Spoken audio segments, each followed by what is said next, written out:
ठाकुर जी अपने सब ग्वाल बालों के साथ में आनंद करते हैं। सब ग्वाल बालों के साथ में ठाकुर जी नन्हे से गोपाल जी खेल रहे थे।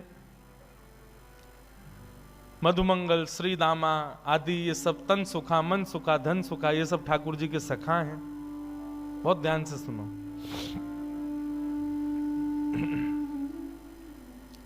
ये सब सखा हैं ठाकुर जी के। एक दिन ठाकुर जी सब ग्वाल वालों के संग खेल रहे थे। सो ठाकुर जी का सखा श्री दामा बीच खेल से ही जान लगो। ठाकुर जी बोले, अरे भैया कहां को जा रहे हो? लाला मैं तो अपनी ससुराल जा रहा हूं। ठाकुर जी तुरंत पहुंच गए श्रीदामा के पास, हाथ पकड़ लियो। बोले, ससुराल जी कौन सा काम है भैया? ब्रजभाषा समझ में आ रही है? देखो भैया, आप सब लोग अधिकतर यहाँ अहीर समाज के लोग बैठे, आप सब लोग ब्रज से ही हो, आपके सब पूर्वज ब्रज के ही हैं। ब्रज भाषा तो समझ में आनी चाहिए, आपके द्वारिकाधीश की भाषा है। ठाकुर जी बोले, भैया ये श्रीदामा जे कौन सा गांव है? ससुराल। श्रीदामा बोलो, अरे बाबड़े ससुराल गांव ना होवे। बोले, तो फिर का होवे ससुराल? बोले, ससुराल होवे ब्याह एवे के बाद में एक नहीं दो घर रह जाए। एक तो होवे अपनी मैया को घर, पिता को घर, और एक होवे पत्नी के मैया पिता को घर, वाकू कहें ससुराल। ठाकुर जी बोले, तेरी बात मेरे पल्ले ना पड़ रही लाला। अरे ससुराल कहा होवे मुझको जल्दी बता। बोले, अरे ससुराल मतलब पत्नी को माई को। ठाकुर जी बोले, पत्नी जी पत्नी कौन होवे भैया? श्रीदामा समझा रो है, अरे लाला तू तो बड़ो भोरो है, नेक बड़ो है जाएगो तो तेरो ब्याह है जाएगो, तेरी पत्नी आ जाएगी। ठाकुर जी बोले, मेरी पत्नी आवेगी? बोले, हम बे तो फिर मेरो ससुराल कहां है? श्रीदामा बोला, मो का पता तेरो ससुराल कहां है? जब ब्याह होगा तब पता चलेगी तेरो ससुराल कहां है। अब तो ठाकुर जी हट करने लगे, बोले, ना मेरो ससुराल बता, मेरो ससुराल कहां है? श्रीदामा बोलो, अरे अपनी मैया से जाके पूछ ले, तेरी मैया बता देगी तेरो ससुराल कहां है। ठाकुर जी खेलते कूदते आज घर आए। यशोदा मैया रसोई घर में प्रसाद सिद्ध कर रही है। ठाकुर जी आके गोद में बैठ गए, बोले, मैया मेरो ससुराल कहां है? अब तो जैसे ही मैया ने सुनी मेरो ससुराल कहां है, लाला बोल लो। मैया बोली, लाला ये कहां से सीख आयो? बोले, आज मैया मैं खेल रहे हो तो श्रीदामा अपनी ससुराल गए हो, तो वो बोलो मैं ससुराल जा रहा हूं, तब से मेरे मन में आ रही मेरो ससुराल कहां है। मैया बोली, ससुराल लाला जब ब्याह है जाएगो तब आएगो ससुराल। बोले, जय श्रीदामा कह रहा हो, मेरो ब्याह कब होएगो मैया? बोले, अरे अभी तू बड़ो तो है जा लाला, तू पे मोह दोनों आवे ना। मैं खवाऊं तो खावे, मैं चलाऊं तो चले, मैं उठाऊं तो उठे, मैं नवाऊं तो नहावे। जब बालक बच्चे सब अपने आप अपने कामन को करन लगे तब उनको ब्याह कर दियो जाए, तब उनके काजे बहू आवे, तब ससुराल होवे। ठाकुर जी बोले, मैया मैं सब काम कर लूंगा अपने आप, तू मेरा ब्याह करा दे। और मेरे काजे बहू लिया। मैया बोली, नेक बड़ो तो है जा लाला, कहां ते लाऊं तेरे काजे बहू? ठाकुर जी बोले, या तो मेरे काजे बहू ला, नहीं तो श्रीदामा अपनी बहू ला रहा हो, बाकी बहू को मैं ले आऊंगा, वो बहू मेरी है जाएगी।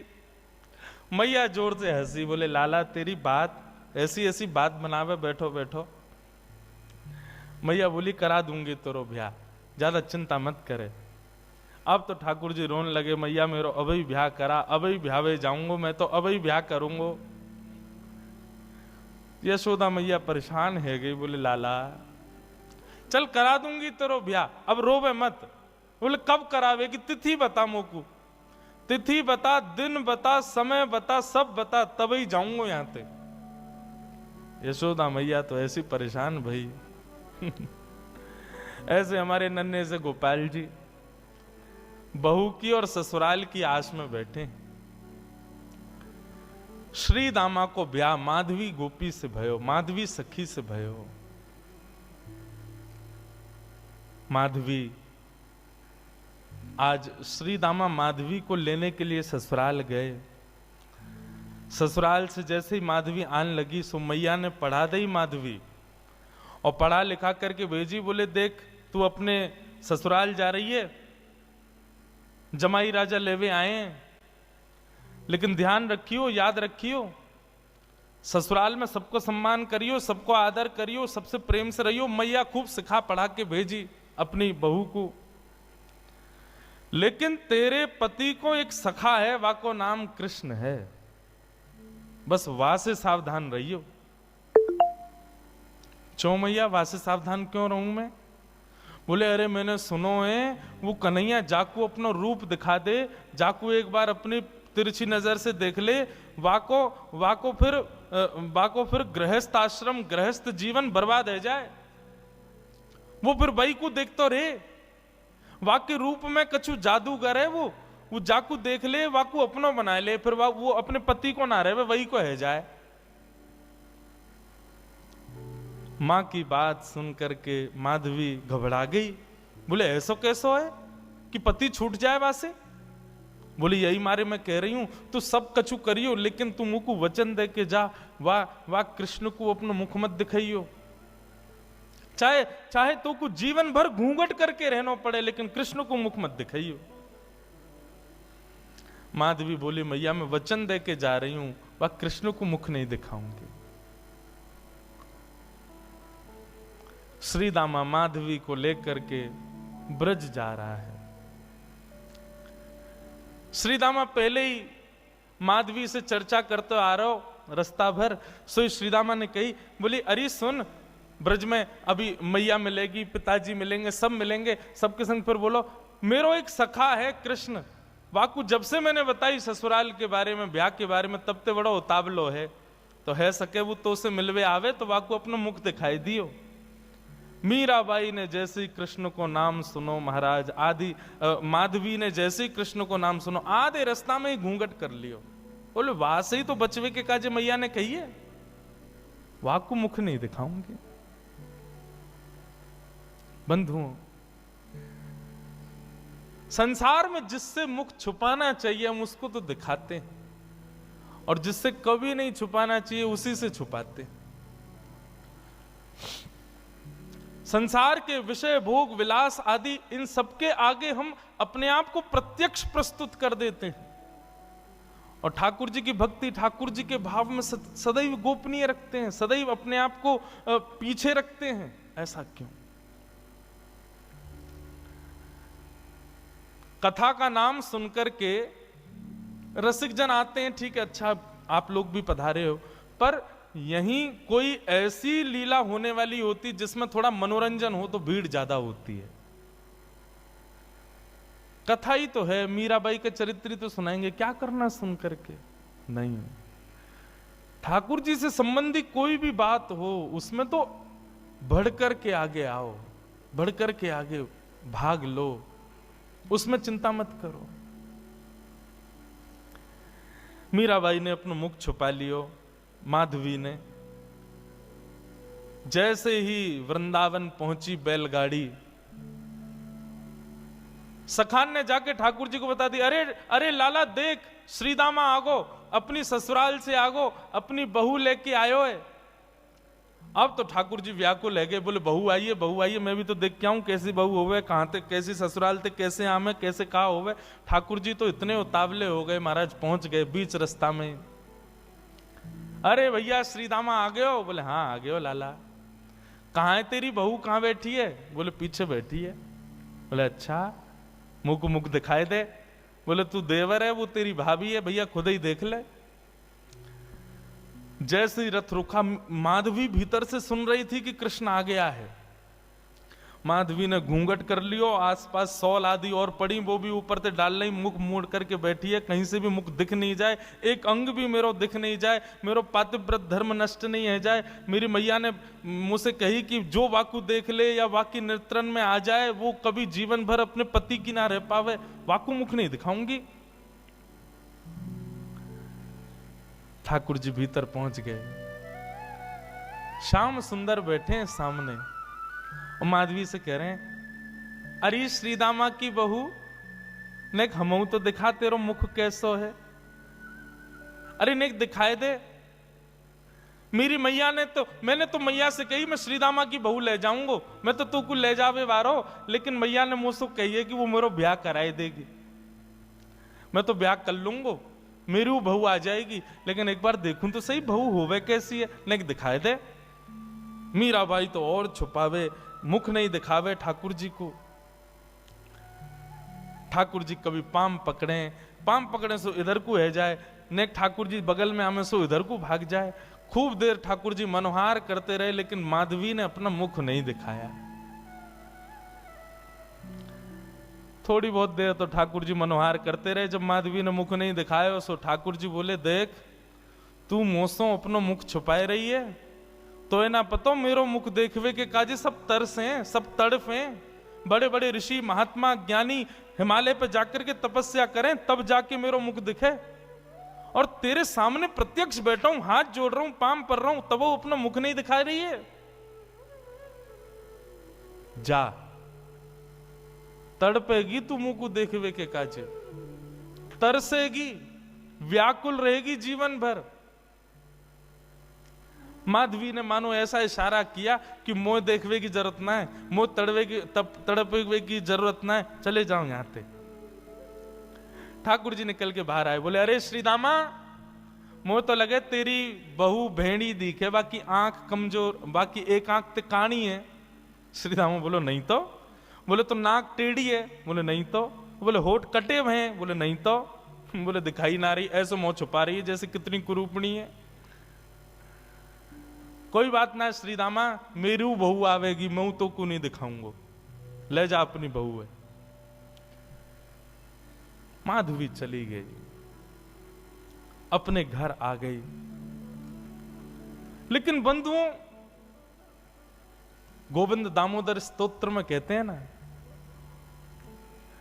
ग्रहे ग्रहे गोप वधू कदम्बा, सर्वे मिलित्वा समवाप्य योग्यम, पुण्यानि नामानि पठन्ति नित्यम, गोविंद दामोदर माधवेति। ब्रज में तो और कुछ होता ही नहीं है, हर घर में केवल कृष्ण की चर्चा चलती रहती है।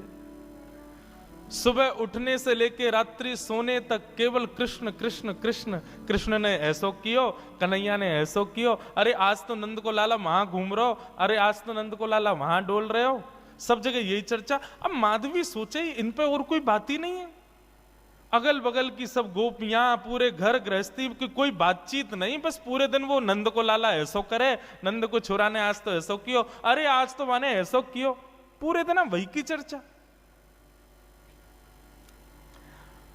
अब माधवी कहे किससे, अपनी सास से कहे, अगल बगल की गोपियों से कहे, बोले तुम लोगन पे और कोई बात ना है, कभी बैठ जाओ, कहीं चले जाओ, 24 घंटा या कृष्ण कृष्ण कृष्ण कृष्ण वही की चर्चा करते रहो। और भी तो कई बातें गृह गृहस्थी की कर लो भैया, ये 24 घंटा कन्हैया। एक गोपी बोली, अरे ये नई नई आई है का अभी ब्रज में? बोले हम बे अभी नहीं आई है। वो कितने दिन आए गए? बोले 3 दिन है गए। वो 3 दिन है गए, एरी गोपी, एरी माधवी, तेने कन्हैया देखो अभी तक, या कन्हैया की दृष्टि पड़ी तो पे?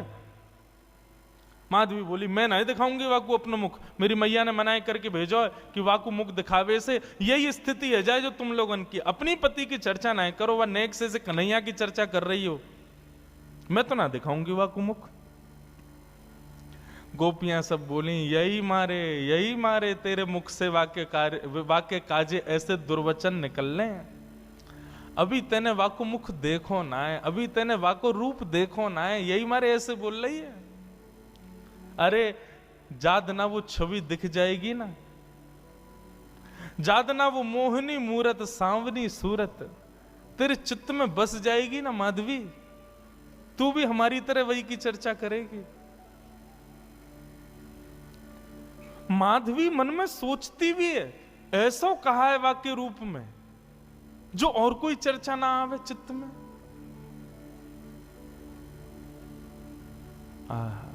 बंधुओं, अष्ट सखा गाते हैं, सबने गाया, किसने नहीं गाया। कैसो है ठाकुर जी को रूप, श्री कुंभनदास जी कहते हैं अपने एक पद में,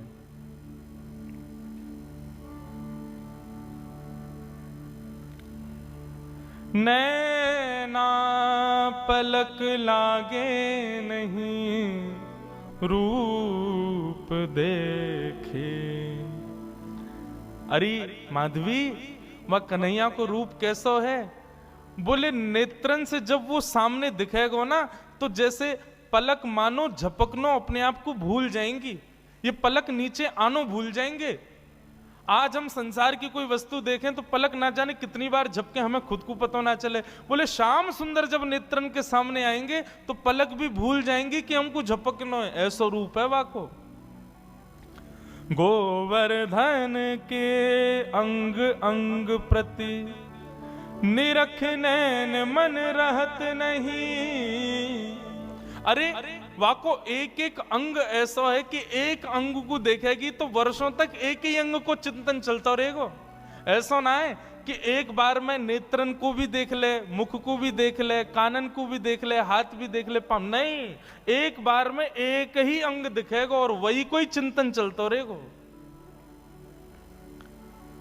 कहरी कहो कछु कहत न आवे, चुत चुरायो वे मांग दही। कहा कहूं, वाक्य रूप को वर्णन ना कर सकूं। माधवी बोली ऐसो का है वाक्य रूप में? बोले वर्णन को विषय ना है, कोई बता ही ना सके। अरे कितनों बड़ो वक्ता आ जाए, वाक्य रूप को वर्णन कोई ना कर सके। कुंभनदास प्रभु के मिलवे की, कुंभनदास प्रभु के मिलवे की, सुंदर बात सखियन सो कहे। आहा नैन पलक लागे नहीं, ऐसा रूप है वह कन्हैया को। अब तो माधवी पतो चल जाए या गली में कन्हैया है तो वह गली में ना जावे, पतो चल जाए कि यहां से अभी गुजरे तो वहां नहीं जावे, हर जगह से अपने आप को बचावे। लेकिन मैं अपनी कथा में कहा करता हूं बंधुओं, 5000 साल पुरानी बात नहीं, आज भी वृंदावन आपके भीतर पंच रसों से कृष्ण को प्रवेश कराता है। आज भी देखोगे तो श्री कृष्ण दिखेंगे वृंदावन में, कहीं नहीं तो दीवारों पे दिख जाएंगे, कहीं नहीं तो कहीं भी दिख तो जाएंगे। आंख बंद कर लोगे तो कानों से नाम के रूप में प्रवेश कर जाएंगे, कान भी बंद कर लोगे तो जीभ से जो भी पा रहे हो वो सब प्रसाद ही है, वृंदावन में सब भोग ही है, तो रूप रसना के रूप से प्रवेश कर जाएंगे। मुख से कुछ खाओगे नहीं, नेत्रों से देखोगे नहीं, आंखों कानों से सुनोगे नहीं, तो नासिका से प्रवेश कर जाएंगे। क्योंकि वृंदावन में जितनी हवा बह रही है वो भी राधा रमण, राधा वल्लभ, बांके बिहारी, मदन मोहन, राधा दामोदर सबके चरणों का स्पर्श करके बह रही है। कहां तक बचोगे? वृंदावन पहुंच गए, वृंदावन की सीमा में प्रवेश कर गए, भजन आपका तब से शुरू हो जाता है। सांस लेना भी भजन है वृंदावन में, क्योंकि हवा में भी कृष्ण तत्व है। माधवी कहां तक बचाए अपने आप को? मैया ने कही मुख मत दिखाइयो। अरे मुख तो मैं खूब छुपा रही हूं, लेकिन कानों से भी कृष्ण कृष्ण। जहां बैठ जाऊं कहीं भी ऐसी कोई जगह ही नहीं जहां कृष्ण की चर्चा नहीं होती। माधवी तो अब तो ये स्थिति हो गई कि रात में सपने में भी उसको ठाकुर जी के अनुभव होते हैं। मुख नहीं दिखता क्योंकि देखा तो कभी है नहीं, लेकिन इतना सुन लिया है कि उसको अनुभव हो गया है कि चरण ऐसे हैं, हाथ ऐसे हैं, चाल ऐसी है, मुस्काते हैं तो ऐसे, फिर उठ जाती है, मुख से पानी से मुख धोती है और फिर विचार करती है सोऊं भी तो कैसे, नींद में भी तो वही दिख रहा है, कहां तक बचूं मैं। माधवी की ये स्थिति। 24 घंटे चिंतन में श्री कृष्ण श्री कृष्ण श्री कृष्ण। एक दिन परेशान हो गई, रात्रि में सो गई, कानों में रुई लगा ले तो भी क्या, चिंतन में तो वही चल रहा है, कहां तक बचे।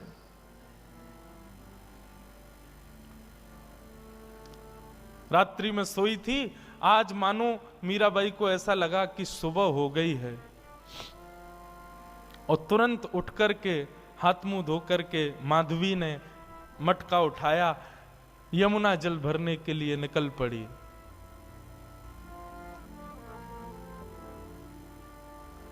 उसको लगा समय हो गया है यमुना जल भरने का। सब गोपियां साथ में जाती थीं यमुना जल भरने के लिए, लेकिन मीरा आज माधवी समय से पहले ही उठ करके चली गई। उसको लगा कि समय हो गया है, और पहुंच गई यमुना के तट पर। तट पर जाकर के देखा अभी तक कोई भी नहीं, अकेली मैं, बाकी सब कहां चली गई। हो सकता है मुझे विलंब हो गया हो, या मन में भाव आया मैं जल्दी आ गई हूं तो कोई बात नहीं, भर लेती हूं, आई गई हूं तो। अकेली है यमुना के तट पर माधवी। जैसे ही यमुना जल भरने लगी मटके में, रोज उठा के लेके जाती है खुद ही, लेकिन आज मटके में जल जैसे ही भरा, उठाया तो उठे ना, भार बढ़ गया है, भारी हो गया है। अब तो लगी है उसको उठाने में, कभी खूब प्रयास करती है, खींचती है, आसपास देखती है कोई आ जाए, कोई आके उठवा दे।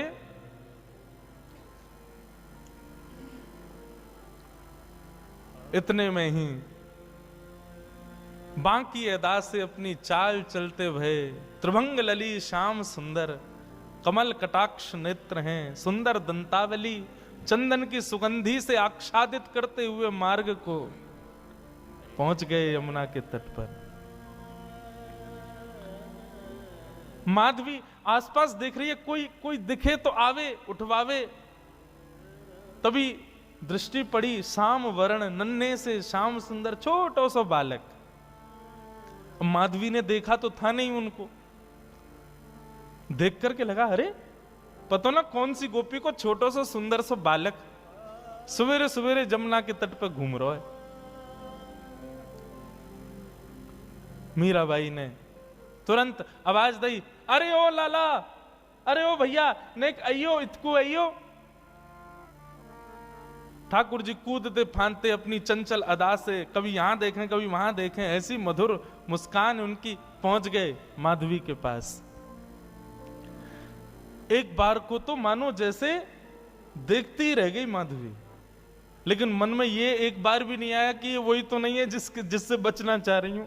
नन्नो सो बालक है, चंचल सोया को बदन है, जरूर कोई गोपी को छोरा होगो।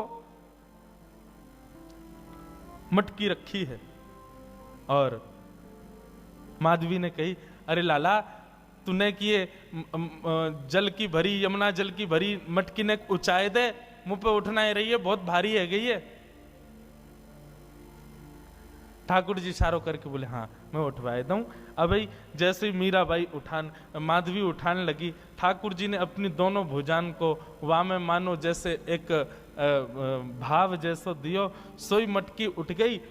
अब मटकी तो उठी, ठाकुर जी नेक से नेक उठा के इतनी ऊपर तक कर देते, लेकिन ज्यों ज्यों मटकी उठाई ठाकुर जी त्यों त्यों लंबे रहते चले गए और बिल्कुल मीराबाई के सन्मुख खड़े है गए।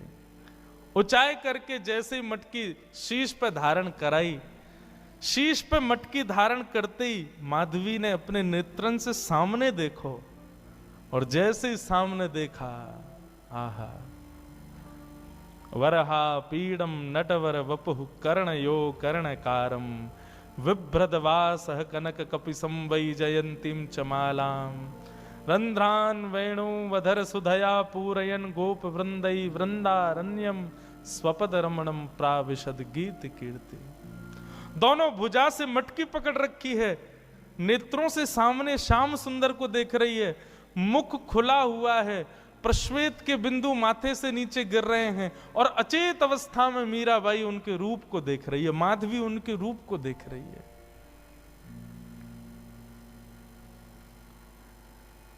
ठाकुर जी के नेत्र ही तो खतरनाक हैं सबसे ज्यादा। एक बार दृष्टि पड़ जाए तो फिर कोई और के रह नहीं पाओगे। मेरे मन में बंधुओं आता है कि हम ठाकुर जी के दर्शन करके पुनः सहज इसलिए हो जाते हैं क्योंकि हमने उनको देखा, उन्होंने अभी हमको नहीं देखा। कभी ठाकुर जी ने यदि हमको देख लियो ना, तो एक बार उनके सामने जाके फिर सहज नहीं हो पाओगे, फिर अन्यत्र कहीं मन लग नहीं पाएगा। मीराबाई माधवी अचेत खड़ी है,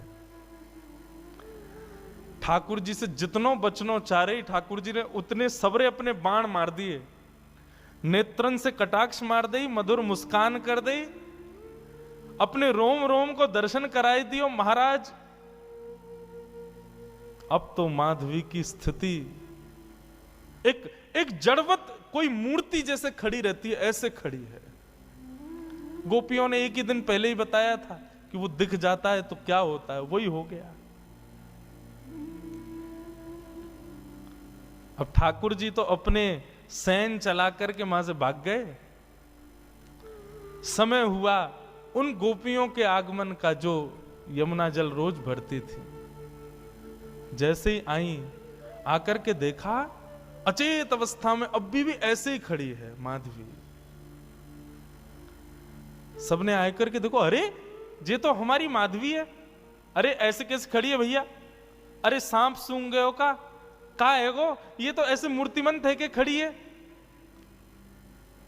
कोई हाथ पकड़े, कोई पाम पकड़े, कोई मुख को खींचे, थोड़ी हिलावे, लेकिन बिल्कुल मूर्तिमंत। नेत्रों से केवल 2 अश्रुबिंद गिर रहे हैं, आंखें पलक झपक भी नहीं रही हैं, मानो केवल देह खड़ा हो, चित्त वृत्ति तो ले गया अपने साथ। खड़ी एक गोपी बोली, अरे का है गो, कोई ने टोना कर दियो का, कोई ने मंत्र फूक दियो का। एक गोपी मंद मंद मुस्काए के बोली, बोले कहीं ऐसा तो ना है नंद जी को छोनाया ने देख लियो होए। अरे जो ज्यादा वासे बचवे को प्रयास करे वो वही कोई पकड़े। ये बहुत घूमती ना, वाकू नहीं देखूंगी, वाकू मुख नहीं दिखाऊंगी, वासे वाकू की तरफ नहीं करूंगी। मुझे लगे कहीं वही ने तो याकू अपनो दर्शन नहीं करा दियो।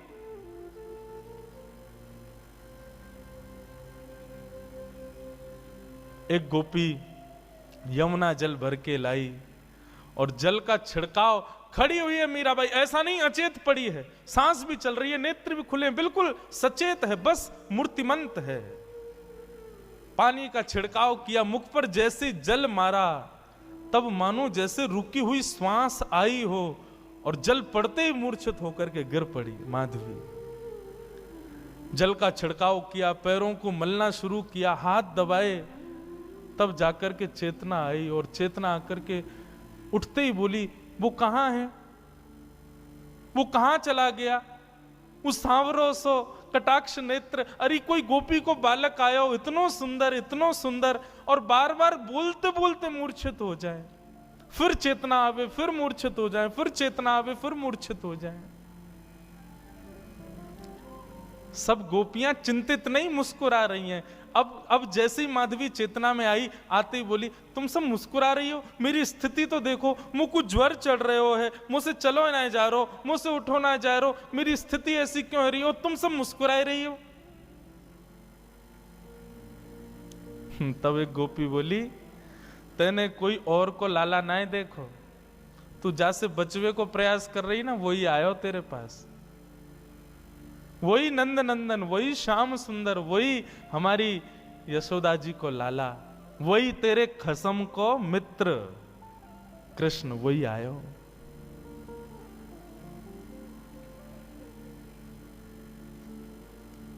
मीराबाई, माधवी अब तो बेचैन हो गई, मैं कहा करूं, कहां जाऊं, मुझको घबराहट है रही है, मुंह से उठो ना जा रहा, मुंह से चलो ना जा रहा, मैं बोल भी ना पा रही, बार बार अचेतना है रही है, कछु करो ना। सब प्रकार के प्रयास किए, लेकिन माधवी कहे नहीं, अब तो एक ही उपाय है कि वाके सामने मुंह को ले चलो, मुंह को दिखाए दो, वाको रूप दिखाए दो।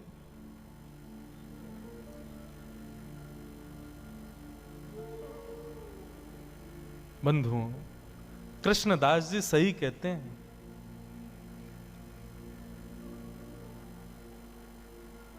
सजल श्याम घन वरण लीन है, फिर चित अनत न भटक्यो, मेरो मन गिरधर छवि पे अटक्यो। मेरो मन गिरधर छवि पे अटक्यो, मेरो मन गिरधर। गाओ बंधुओं, माधवी मीरा इनके चरित्र को सुन तो रहे हैं हम, पर ये स्थिति होना असंभव है। पर जिसके संग भी होती है ना, उसको ब्रह्म सुख जैसा लगता है। माधवी कह रही है मुझे कष्ट हो रहा है, लेकिन कष्ट अनुभव ऐसा है भी नहीं कि मुझे कष्ट हो रहा है। सांसारिक देह की स्थिति पूछो तो मैं कष्ट में हूं, पर मेरी अंतरात्मा से पूछो तो मैं ब्रह्म सुख में हूं। मुझे आनंद आ रहा है, मुझे छेड़ो मत, रहने दो इसी अवस्था में।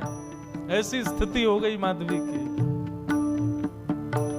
मेरो मन गिरधर छवि पे अटक्यो, मेरो मन गिरधर छवि पे। बंधुओं सुनो, नेत्र बंद करके अपने चित्त में ठाकुर जी का स्मरण करो, दिव्य झांकी का अनुभव करो और संग संग गाओ, मधुर भाव से गाओ, ठाकुर जी को याद करके गाओ। मेरो मन गिरधर छवि पे अटक्यो, मेरो मन गिरधर छवि पे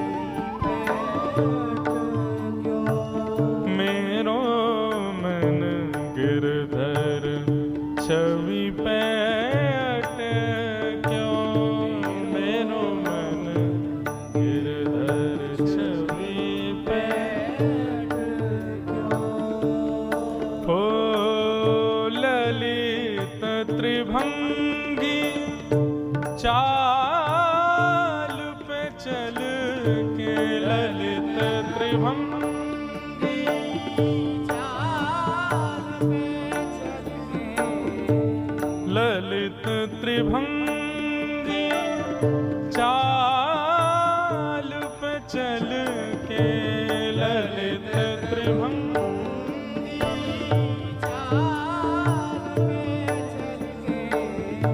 चिबुक चारू गड़ी ठट क्यों, हो चिबुक चारू गड़ी ठट क्यों, मेरो मन गिरधर छवि पे अटक्यो, मेरो मन गिरधर छवि पे अटक्यो, मेरो मन गिरधर छवि पे अटक्यो,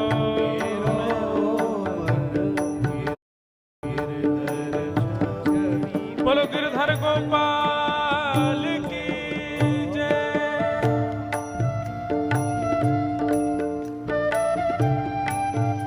जय हो प्राणनाथ।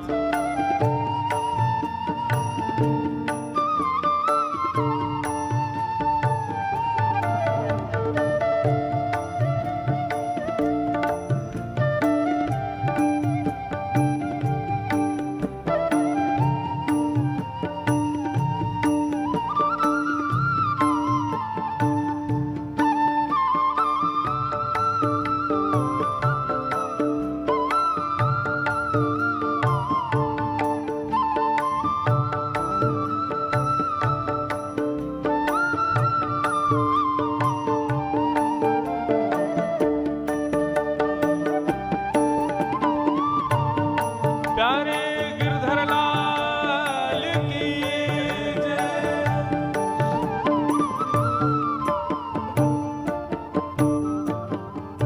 सजल श्याम घन वरण लीन है,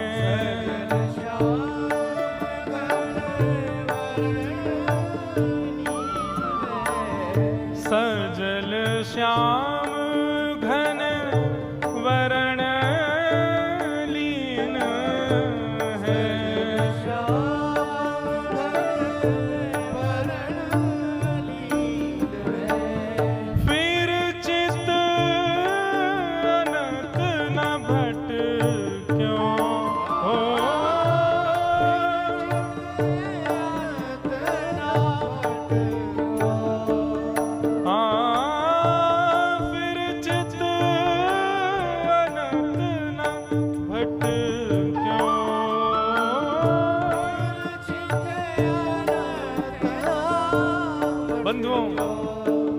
जैसा मैं कह रहा हूं और जैसा हम अभी माधवी जी के चरित्र में सुन रहे हैं, ये बिल्कुल सत्य है। ठाकुर जी यदि चित्त में एक बार विराज गए, ठाकुर जी ने यदि हमको दृष्टि से कभी देख लिया, फिर चित्त अनंत न भटक्यो, फिर चित्त कहीं और लग ही नहीं पाएगा। इसलिए भैया हाथ जोड़ के प्रार्थना, या तो भगवत प्राप्ति के मार्ग पर बढ़ना नहीं, और यदि भगवत प्राप्ति के मार्ग पर चलने लगो तो इस बात को पहले ही समझ लीजिए कि फिर संसार के नहीं रह पाओगे, संसार में किसी वस्तु को अपना नहीं पाओगे। आप चाहो कि संसार भी आपका रहा आए, ठाकुर जी भी आपके रहे आए, नहीं हो पाएगा। प्रेम लक्षणा भक्ति के पथ के अनुगामी बनोगे तो एक को तो छोड़ना पड़ेगा, या तो ठाकुर जी को छोड़ो या संसार को छोड़ो। फिर चित्त अनंत न भटक्यो, ओ फिर चित्त अनंत न भटक्यो, मेरो मन गिरधर छवि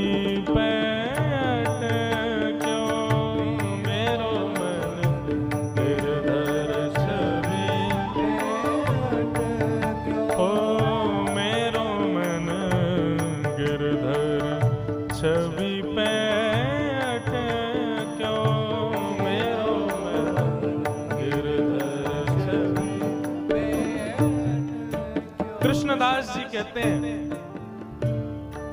माधवी अब पूछ रही है मैं क्या करूं।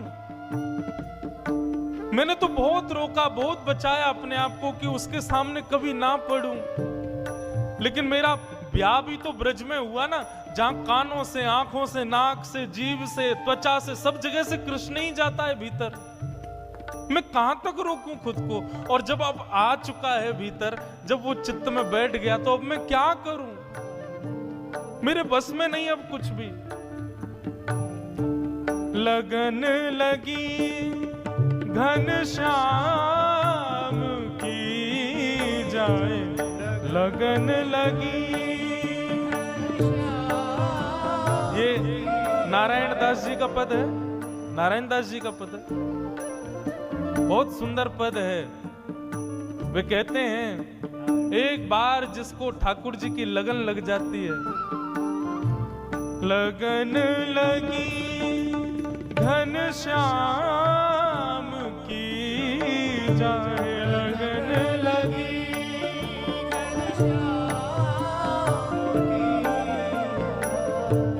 लगन लगी घनश्याम की जाए, लगन लगी। कृष्णदास जी कहते हैं, एक बार लगन यदि लग गई ठाकुर जी की, फिर संसार के नहीं रह पाओगे, तो फिर करें क्या? फिर क्या उपाय है? एक ही उपाय है, कृष्णदास किए प्राण न्योछावर,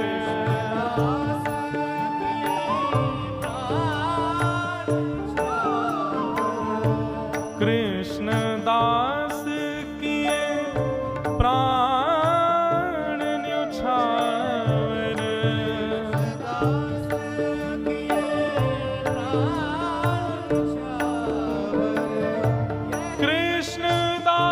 कृष्णदास किए प्राण न्योछावर,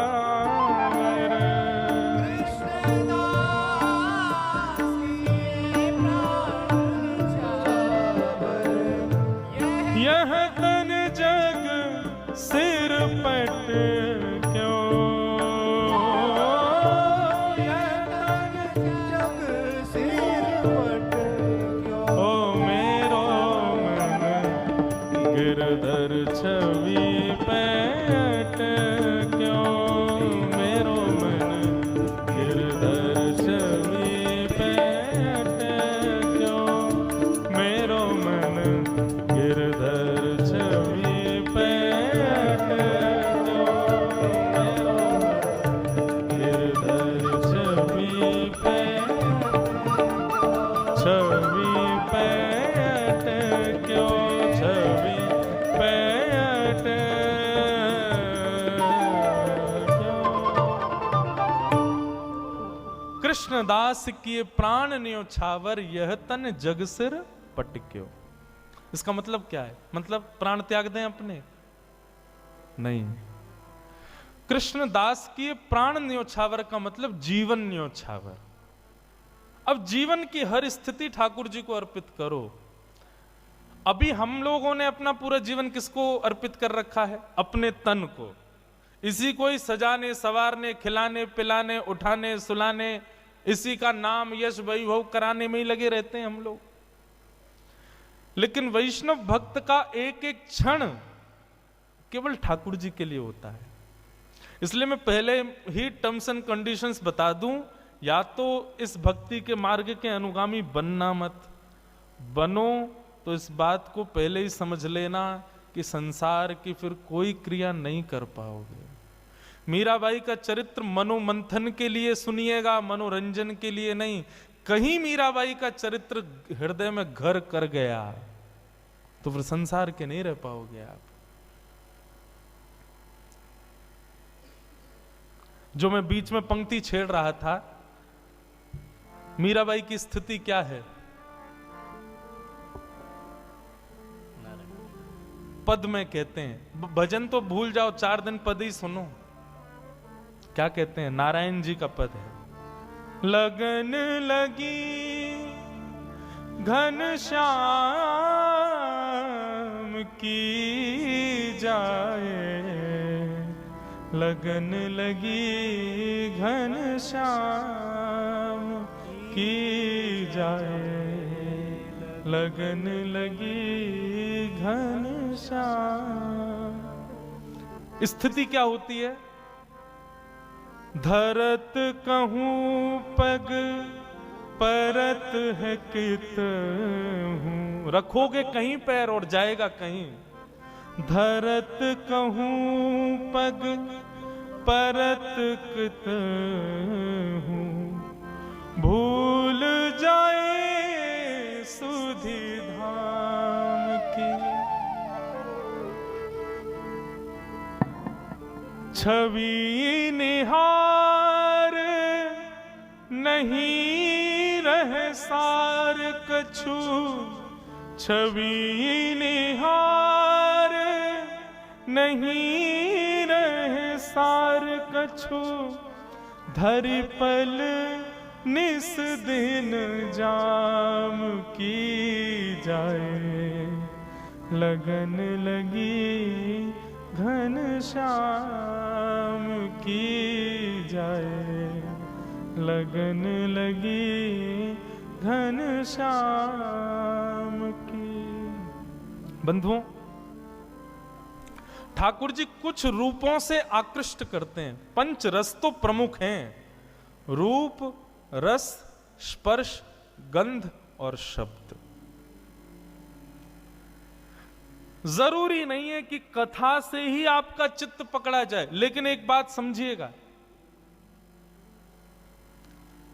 कथा से ठाकुर जी के नहीं हो पाए तो बाकियों में संशय हो सकता है कि बाकियों से ठाकुर जी के हो पाओगे।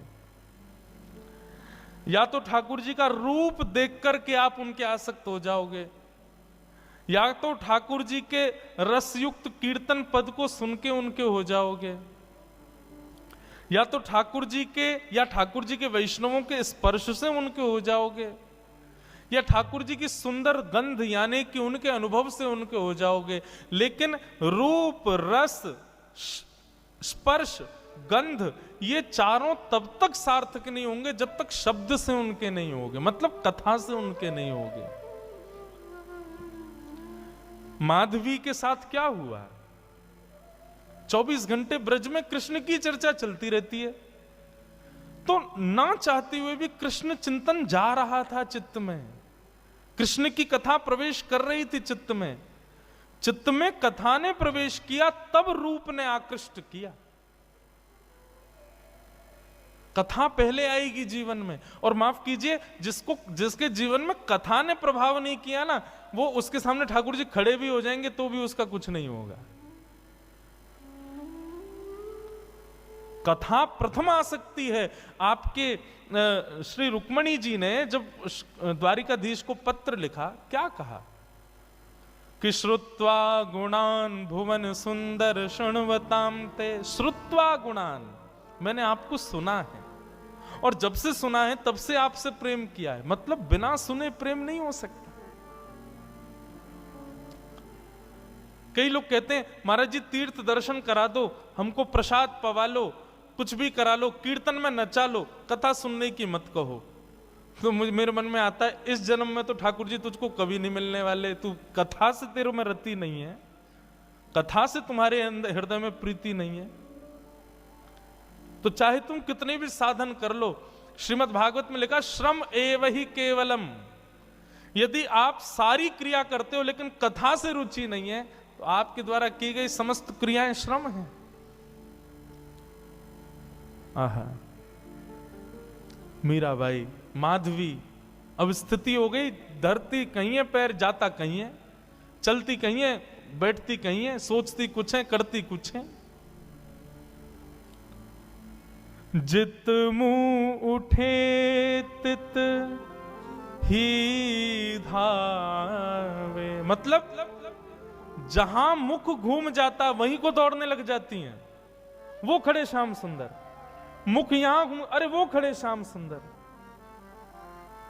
जित मुंह उठे तित तित ही धावे, सुरत न छाया धाम की। अस्तुति निंदा करो भले ही, मेड़ तजी कुल जाम की।